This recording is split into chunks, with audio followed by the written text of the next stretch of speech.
Welcome to Africa. So when it comes to content creation, the idea is by far the most important thing. You can have the best camera quality, you can have a crazy good editing, you can have a super good hook, but if the topic, the idea behind the piece of content is whacked, the video is not gonna go anywhere.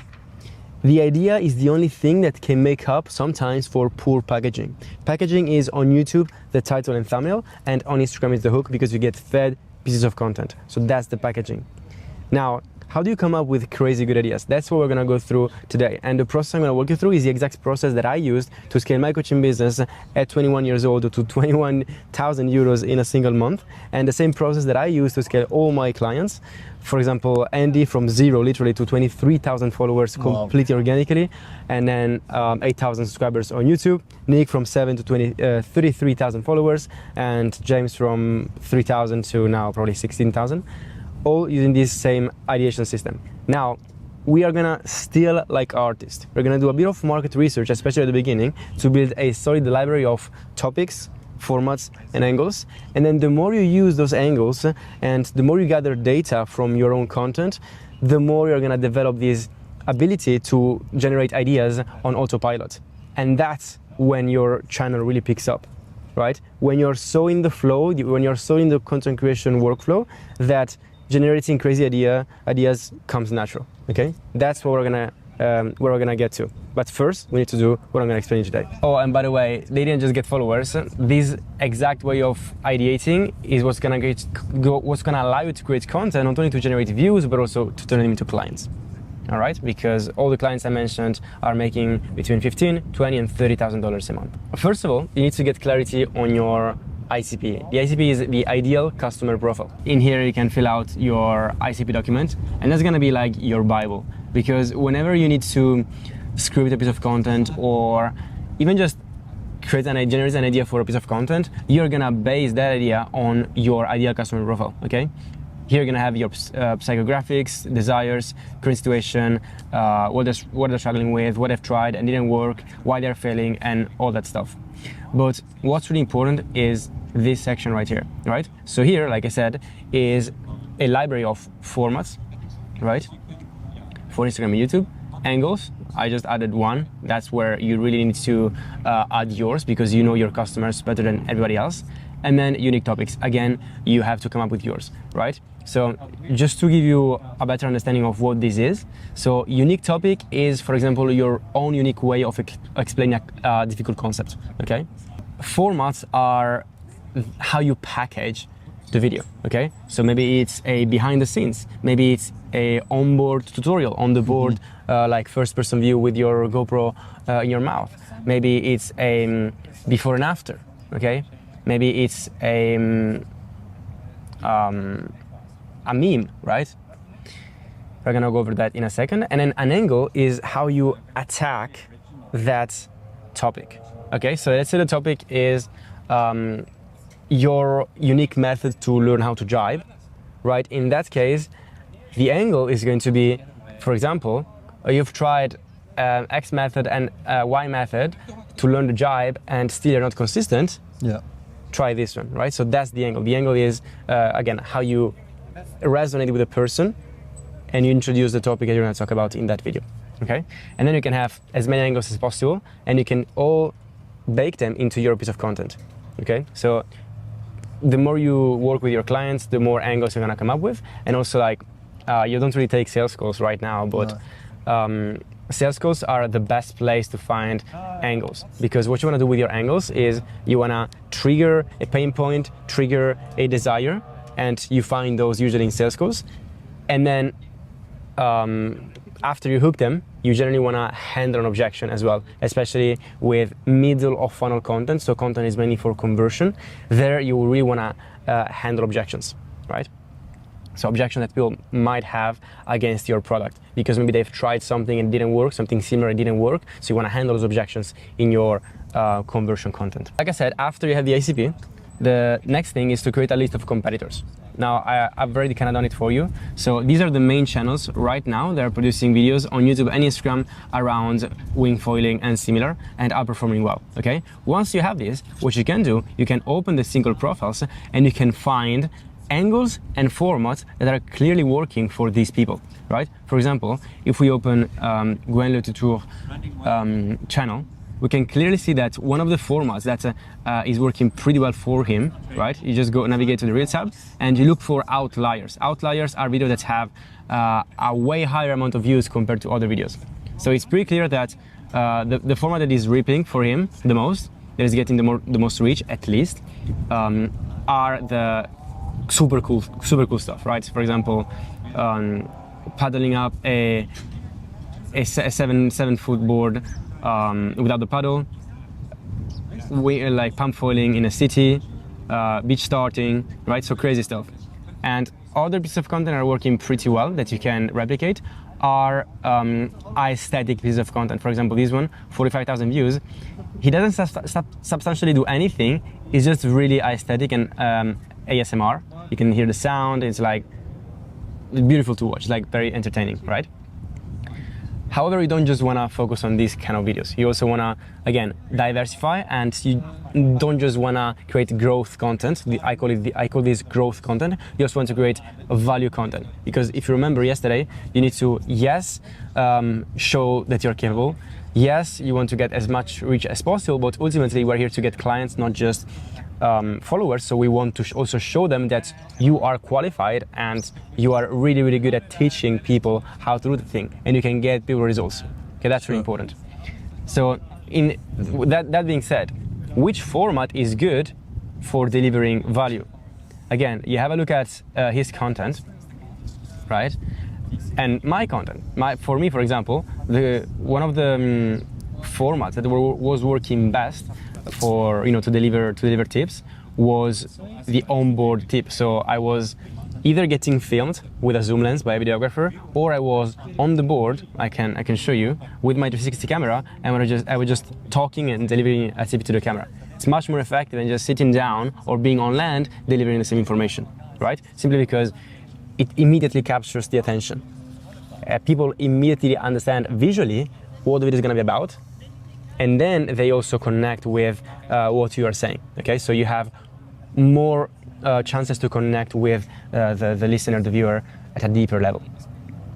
So that's one thing when it comes to formats.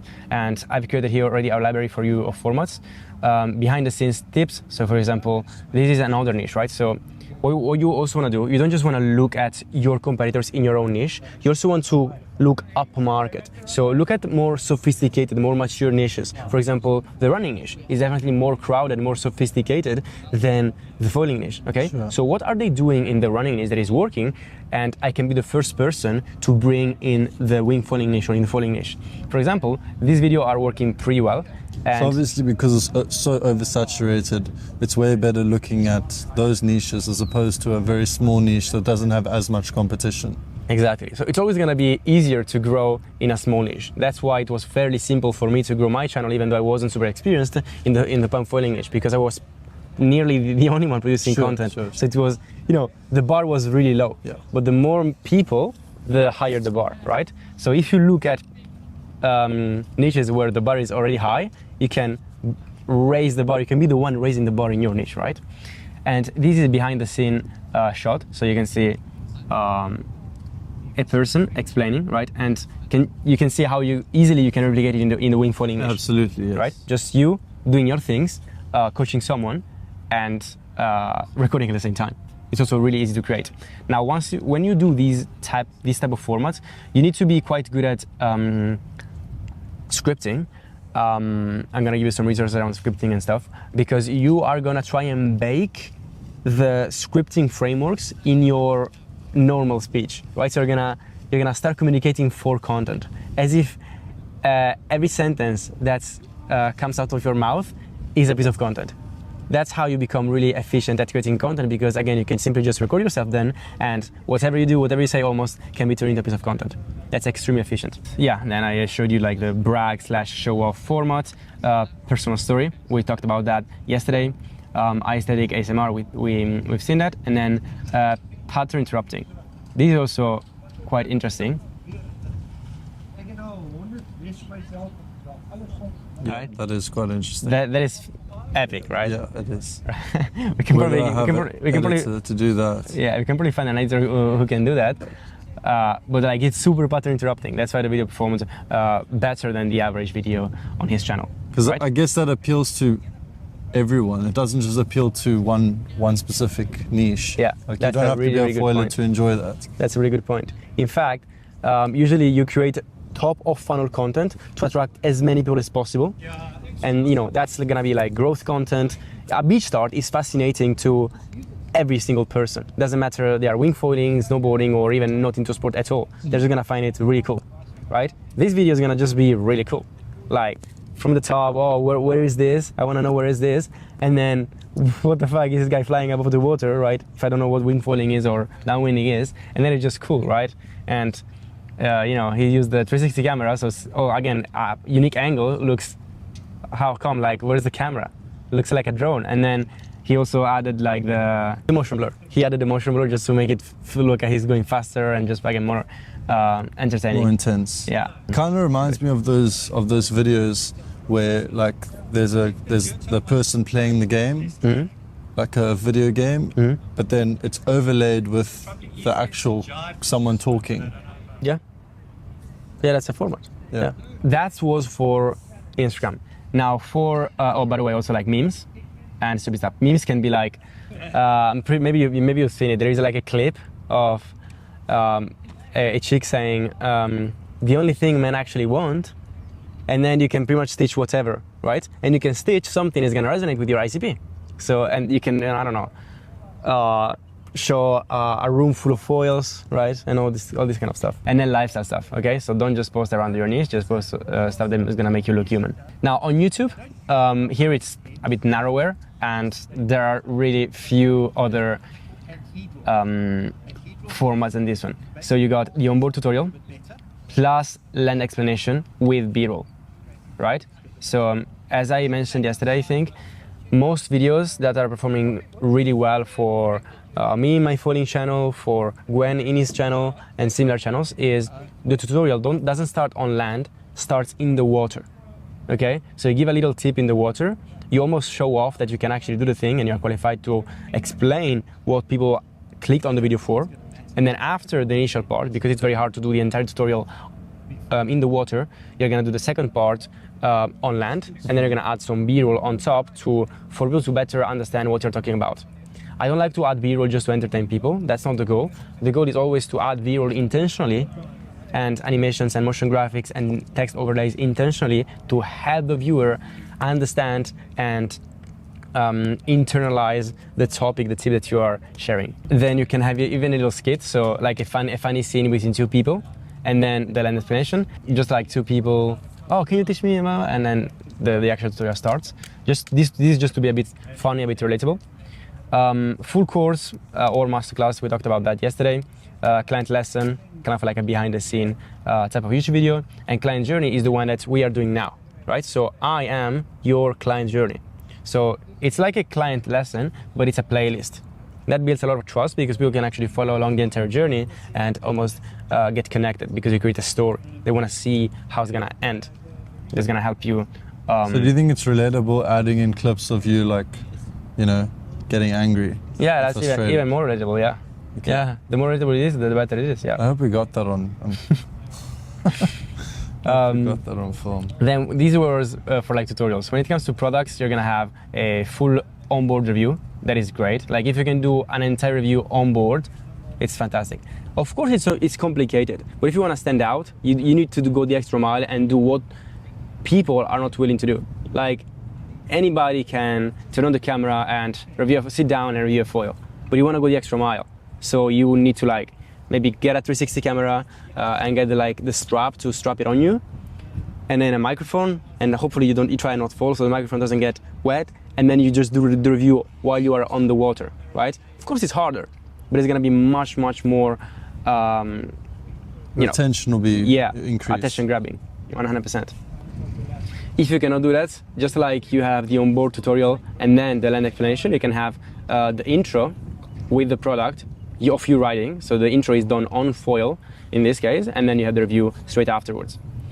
And then another format that I've seen working really well in our niche, in your niche, is the scientific comparison. So you compare two products, but you do it in a very, very scientific way. So for example, you time it, you check the heart rate, you check the speed, the efficiency, and because you are a bit of a tech junkie, I think that you're gonna be good at it. And then you have the growth and lifestyle content, and these are like adventures. So I don't know, let's do a 80K downwind or something a bit crazy, right? Or some cinematic edits, or even this is really good to get attention for example, from people traveling to Cape Town, which is really good in your case. You could do a local guide, right? So you do local guide to wingfoil in Cape Town, and of course you're gonna also show your place, right? And then also sharing your journey, right? For example, if you're gonna learn the parawing, why don't you just share the journey of you learning the parawing?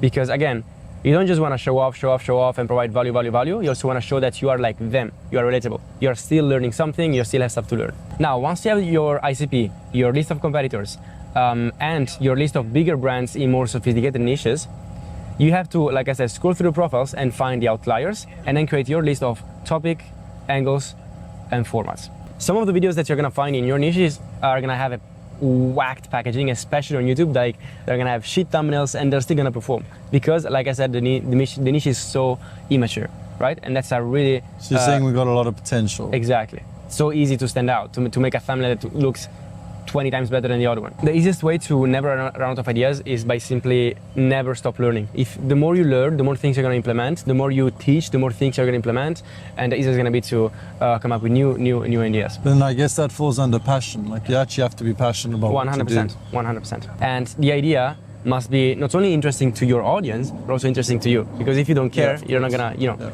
put in the passion. Then after you've done all this and you start posting content using these angles, formats, and topics, then you just test, track, iterate, and repeat. So you're gonna try.